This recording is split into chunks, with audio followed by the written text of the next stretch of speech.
It's safe to say that during the Cold War, tensions were very high, but tensions were never as high as they were during the Cuban Missile Crisis. The Cuban Missile Crisis was the closest we've ever gotten to a nuclear war, and in this video, we will teach you about how it started, Khrushchev's and Kennedy's response, and how it was resolved.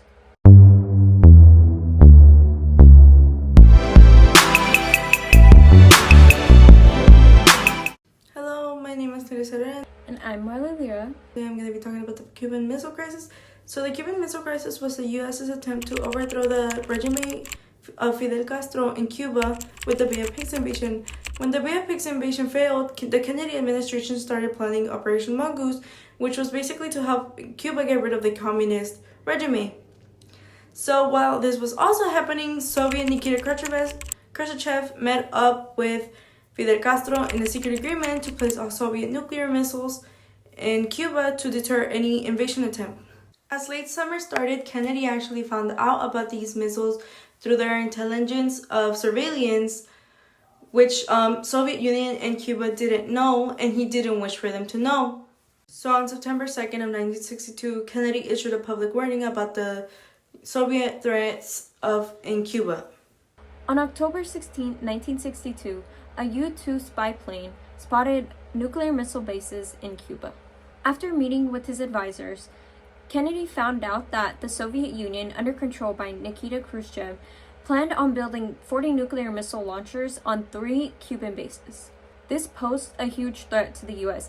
because if these missiles were launched, the U.S. would have little to no time to react or respond. This led Kennedy to reaching out to his administration and Joint Chiefs of Staff to see what they could do. Both administrators and Joint Chiefs of Staff decided that they should call for an airstrike to destroy all the missiles in Cuba and also for a U.S. invasion to Cuba, which Kennedy was thinking about through a couple of days. During those couple of days, Kennedy had finally reached a final decision to not do any of that and instead start something that he called the quarantine. This quarantine was a naval blockade for the Soviet Union to stop bringing in any more supplies to Cuba to stop them from actually causing a war. After making that decision, Kennedy decided to reach out to Khrushchev in a letter, letting him know that the U.S. would not allow any offensive weapons to be sent to Cuba.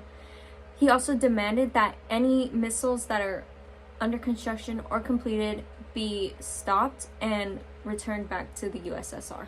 This letter was the first in a series of indirect and direct communication between the United States and the Kremlin.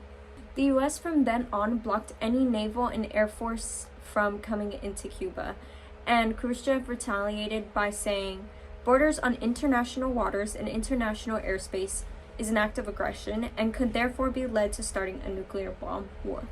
Russia claimed that the missiles were only there as a defensive measure, and they did not plan to ever actually launch them towards the United States.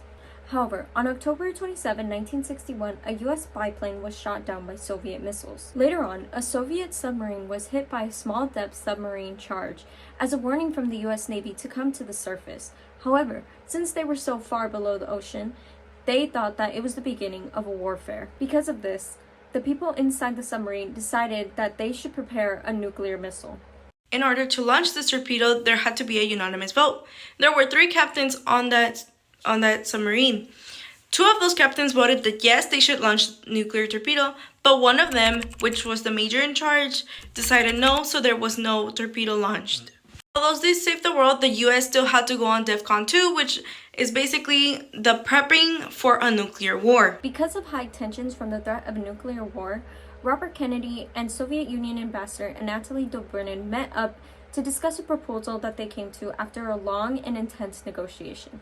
This negotiation meant the U.S. would take their own missiles out of Turkey and Italy and promise to never invade Cuba as long as under UN supervision, the Soviet Union would take its own missiles out of Cuba. Both sides agreed to this proposal, and the USSR withdrew its missiles from Cuba, and the U.S. withdrew its missiles from Turkey and Italy, therefore ending the Cuban Missile Crisis.